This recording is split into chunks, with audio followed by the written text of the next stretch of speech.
여러분 안녕하세요. 롱장입니다. 요즘 부동산 뉴스에 하도 겹쳐서 동일한 내용이 반복되고 있어서 이거를 한번 정리를 하고 이걸 보고 우리가 뭘 느끼고 앞으로의 시장이 어떻게 이렇게 이걸 응용하는 게 좋을지에 대해서 말씀드리고 싶어서 영상을 켰습니다.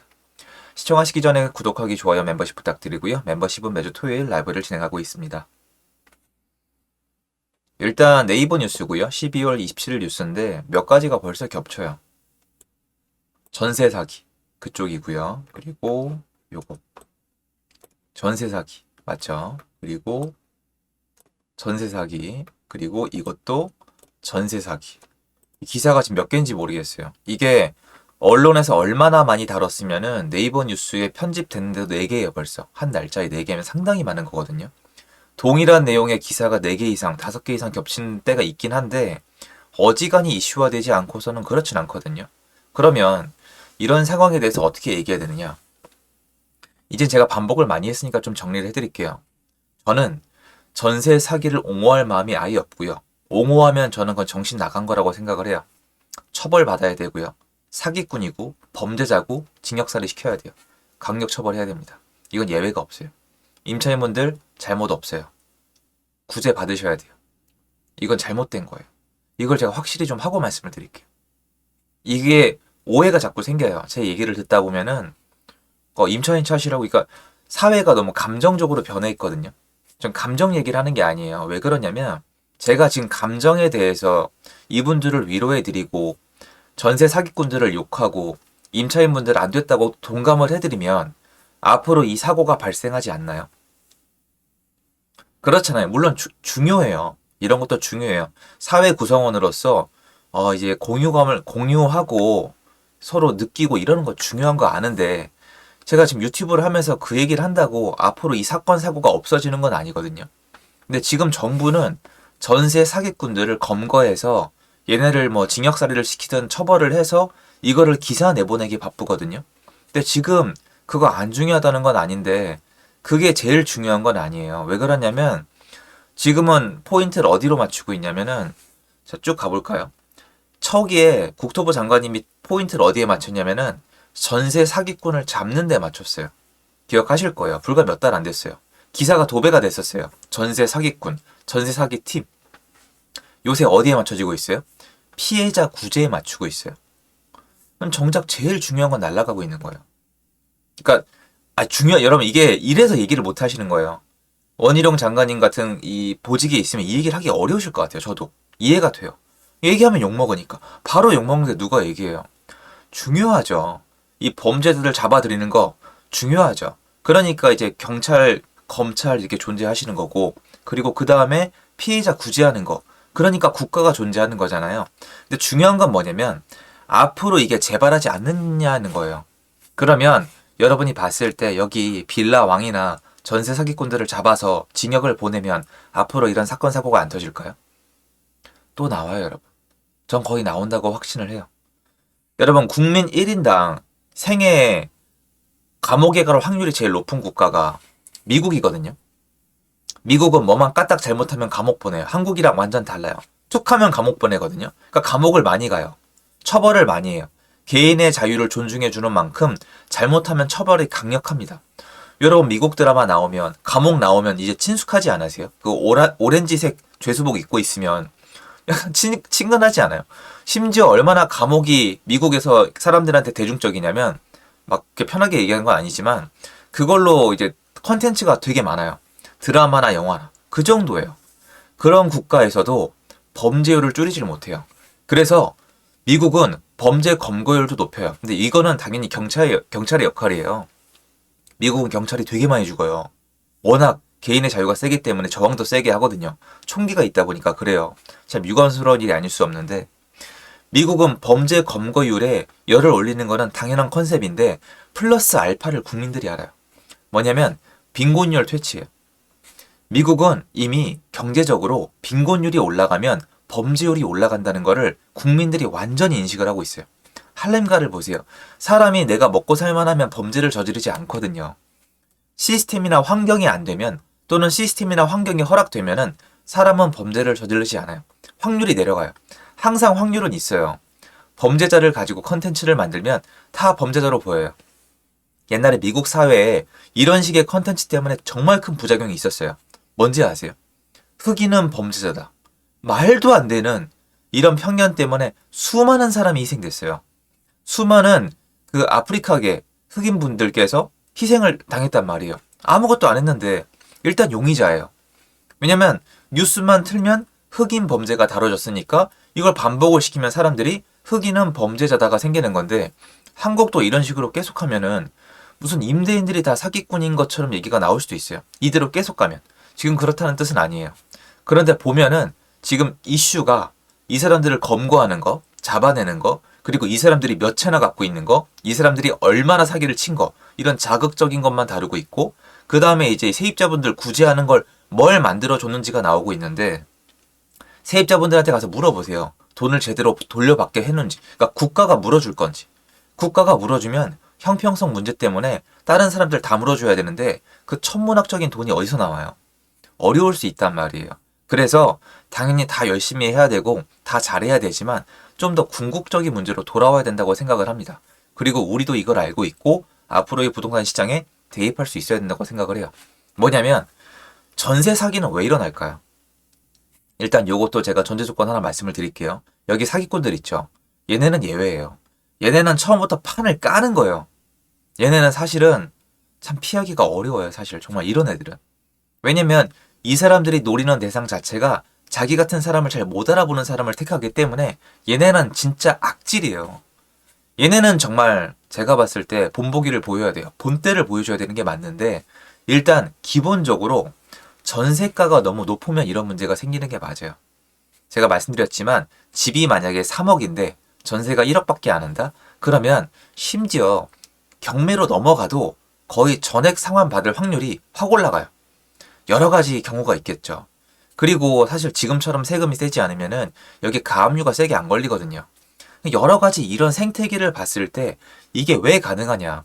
왜 전세금, 보증금 반환 사고가 생기냐?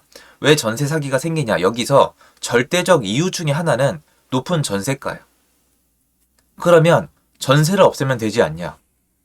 맞아요. 맞아요, 여러분. 전세를 없애면 전세 사기는 없어요. 참 아이러니하죠. 근데 전세를 내가 마음대로 없앨 수 있느냐? 안 돼요. 왜? 자유시장에서 전세의 공급이 있고 전세의 수요가 있고 이걸 가지고 요 생태계로 부동산이 수십 년 동안 굴러왔거든요. 한순간에 없애기는 어려워요. 그런데 문제가 뭐냐면 밸런스를 맞춰줘야 돼요. 정부에서 해줘야 돼요, 이거는. 무슨 밸런스를 맞춰야 되냐? 집을 사는 사람과 전세로 거주하는 사람과 월세로 거주하는 사람 간의 밸런스를 맞춰야 되는데 지금 밸런스가 어떻게 된 거예요?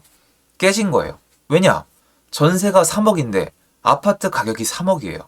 이게 밸런스가 맞아요? 안 맞아요. 왜 그러냐? 집을 가진 사람은 세금을 내야 되거든요. 그리고 이 자산에 대해서 책임을 져야 되거든요. 이런 걸 여러 채 갖고 있으면 천문학적인 세금을 내야 되거든요. 임차인분은 전세금 내고 끝이에요. 물론 거기에 대출이 있으면 대출이자 내겠죠. 무슨 말이냐면 이게 나쁘게 들리시면 안 돼요. 불공평하다는 거예요. 불공평하다고요. 이게 이 빌라가 왜 지어졌어요, 여러분? 빌라가 왜 지어졌어요? 분양받을 사람이 있으니까. 분양받은 사람은 누구예요? 집주인 임대인이에요. 그럼 임대인 때문에 아무튼 간에 여러분 뭐 그러면 된다 안 된다 이런 거 따지기 전에 임대인 때문에 빌라가 지어졌잖아요. 집주인 때문에. 집주인이 돈을 내서 건설업자랑 시행자가 지은 거잖아요. 물론 얘네 중에 사기꾼이 있습니다. 그런데 지어졌죠. 그럼 집 가지고 있죠. 세금 내죠. 이 자산을 관리하죠. 그리고 임차인 들였잖아요. 그런데 이 사람 집의 가치랑 전세 보증금의 가치가 같아요. 벌써 이상하지 않으세요? 그러면 여러분은 뭘 하시겠어요? 집을 분양받아야 되고 세금 내야 되고 책임져야 되고 앞으로 세금도 계속 내야 되고 임차인분도 책임져야 되는 집주인의 가치는 3억. 그냥 들어와서 세금도 없고 줬다가 돌려받는 전세금이 3억. 뭘 택하시겠어요? 그 와중에 집을 사면 청약도 날라가요. 한국에서 정말 대중적인 열풍이죠. 로또 청약. 신혼부부들의 꿈. 그거 날라갑니다. 하여튼 각종 책임이란 책임은 다 있고 많은 분들이 경험이 없으실지 모르겠지만 빌라는 안 팔리기 시작하면 지옥 시작이에요. 1년 안 팔리는 빌라 수두룩해요. 그럼 1년 동안 난 아무것도 못해요. 대출 이자나 세금만 계속 내야 됩니다. 지금 그것 때문에 망해가는 분들 되게 많거든요. 그러면 여러분이라면 집을 사시겠어요? 전 안 사요. 전 전세 살아요. 그럼 어떻게 해야 돼요? 밸런스가 안 맞죠. 그럼 어떻게 해야 됩니까? 엄청 이상하게 들으실 거 알아요. 근데 집값을 올려줘야 돼요. 집값을 올리거나 전세가를 내려줘야 돼요. 전세가를 내리려면 어떻게 하면 돼요?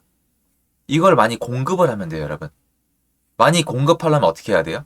빌라업자한테 많이 지으라 그러면 된다고요? 그건 모르시는 거고요, 여러분. 빌라업자가 지어서 어떻게 하는데요? 다 끌어안고 있어요? 종부세만 1년에 수십억 나올 텐데요. 그대로 망해요. 건설업자들 그렇게 일 안 해요. 그리고 이 금리에 누가 시행을 마음대로 해요. 이걸 분양받을 사람들이 있어야지 지을 거 아니에요. 그냥 분양받을 사람들이 누구예요?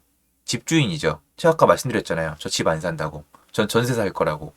전세에 대한 수요는 계속 있는데 공급을 할 수가 없어요. 그럼 어떻게 돼요? 전세 가격이 오르다 맨 마지막 탑인 매매가까지 따라잡은 거예요. 그러면 이게 사고가 터지면 문제가 없겠어요? 문제가 있죠. 그런데 이제 다 확인하셨잖아요. 많은 분들이 이 얘기를 하세요. 야, 바보냐. 전세가랑 매매가랑 동일한데 그 집에 위험하게 왜 전세로 사냐. 보세요. 다 살잖아요. 왜? 전셋집이 부족하니까 그런 거 아니에요, 여러분.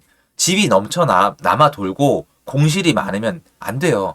그 와중에 지금 신축 빌라에서 이런 일이 일어나는 건 신혼부부들이 신축 빌라에서 시작하는 걸 선호하기 때문이에요. 사실은 신축 아파트면 더 좋죠. 예쁘게 살면 얼마나 좋아요. 그런데 그게 안 되니까 이 상황이 벌어진 거니까 어떻게 하면 돼요? 신축 빌라를 늘려주거나 아니면 집 가격을 올려주거나 아니면은 전세가를 임의적으로 내려주거나 이렇게 하면 되는데 아무것도 안 하고 당사자들 임대인을 처벌하고 임차인을 도와주고 이것만 계속 뉴스에 나오고 있거든요. 그러면 여러분 앞으로 23년도에 이게 줄어들까요? 아니요. 줄어들지 않아요. 이거 아직 다 터진 것도 아니고 이 사기꾼들 뿐만 아니라 지금 세금 때문에 이럴 의도가 없던 집주인분들도 보증금 미반환 사건 사고 엄청 늘어날 거예요. 지금 여기까지 왔잖아요. 여러분. 이건 전세 사기꾼들 아닌 경우도 많거든요. 이게 계속 늘어날 거예요. 안 늘어날 수가 없어요. 그 와중에 지난 정권 때 시스템을 다 파괴시켰잖아요. 전 그 파괴할 때 사람들이 왜 이렇게 불만이 없었는지 아직도 이해가 안 되는데 임대인들이 버틸 수가 없어요. 집주인들이. 다 망해 나갈 거예요. 23년도는 아마 이 문제가 엄청 심각해질 거예요. 아주 지옥 같아질 수도 있을 거예요. 그런데 임대인은 이미 지옥이 시작됐고 임대인 다음에는 어쩔 수 없이 임차인 분들도 피해를 입게 된다는 게 하나씩 드러나기 시작을 한 거예요. 이거를 잘 해결을 해야죠. 보증금 반환을 해주고 싶어도 대출도 안 해줘요. 보증금 반환을 해서 임차인한테 손해를 안 주고 은행에 대한 그 책임을 떠안으려고 해도 법적으로 막아놨어요. 할 수 있는 게 없어요. 집을 더 살 수도 없어요. 집을 사서 전세를 놓을 사람도 없어요. 근데 전세 수요는 있잖아요. 그럼 전세 수요가 있는 만큼 공급이 돼야 되는데 지금 그게 부족한 곳이 있단 말이에요. 물론 요새는 전세가가 내려가요. 왜냐면은 집이 안 팔리니까 망해가는 임대인들이 그냥 포기하는 심정으로 저렴한 전세 월세를 공급하는 분들도 있거든요. 근데 장기적으로 보자고요. 장기적으로. 그 사람들은 이제 사라질 거예요. 그 힘없는 임대인들은 헐값에 팔던 헐값에 전세를 놓던 시간이 지나면서 다 포기하고 나가요. 왜냐면 살아야 되기 때문에 얘를 버려야 돼요. 그러면 더 이상 또 임대인이 없는 거거든요. 그러면 계속 가면 갈수록 더 광범위하게 매매가와 전세가의 밸런스가 안 맞게 되는 거예요. 여러분 소유의 가치와 사용의 가치가 같을 수는 없어요. 벌써 수급에 문제가 있다는 걸 인지를 해야 돼요. 근데 해결을 안 하고 더 압박하잖아요. 집 가진 사람을 더 압박해요. 그러면 전세가와의 밸런스가 더 안 맞아 떨어지죠.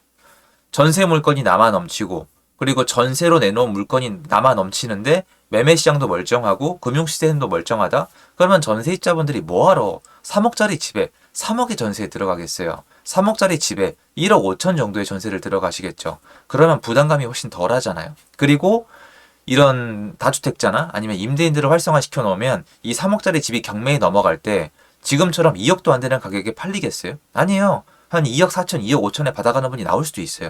그러니까 모든 게 활성화되면서 집에 대한 책임을 지는 분들, 소유권을 좋아하는 분들끼리 생태계가 조성이 되고 이 사람들끼리 경쟁이 붙으면서 괜찮은 가격, 안정한 전세가 드러나는 거고 이 생태계에선 사기치기 더 어려워져요, 사실은. 더 어려워지거든요. 경쟁 물건들이 있으니까. 그리고 활성화되면 신축 빌라가 늘어나면서 자기들끼리 경쟁이 일어나겠죠. 플러스 알파로 지금처럼 국토부나 정부가 나서서 강력 단속을 하고 정비를 한다면은 훨씬 더 좋아지겠죠. 그러니까 플러스 알파로 부디 이 생태계나 시스템을 좀 점검해 봤으면 좋겠다는 생각이 들어요. 내년에 23년도에 보셔야 되는 포인트예요. 이거 전세의 어떤 이 문제에 대해서 저는 문제가 가시화될 거라고 생각을 하거든요. 지금보다 훨씬 더. 단 정부가 어떻게 하냐에 따라서 달라요. 이거는 바꿀 수 있어요. 그래서 앞으로 이걸 지켜보는 게 맞고, 이게 바뀌지 않는 이상 여러분 전 전세보다 월세가 더 안전하지 않겠냐라는 생각이 좀 듭니다.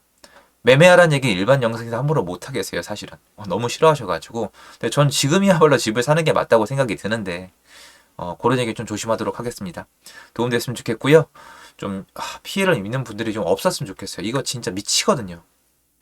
이런 일은 없어야 되는데 계속 지금 반복되게 생겼어요. 그게 제일 답답합니다. 영상 여기까지입니다. 감사합니다.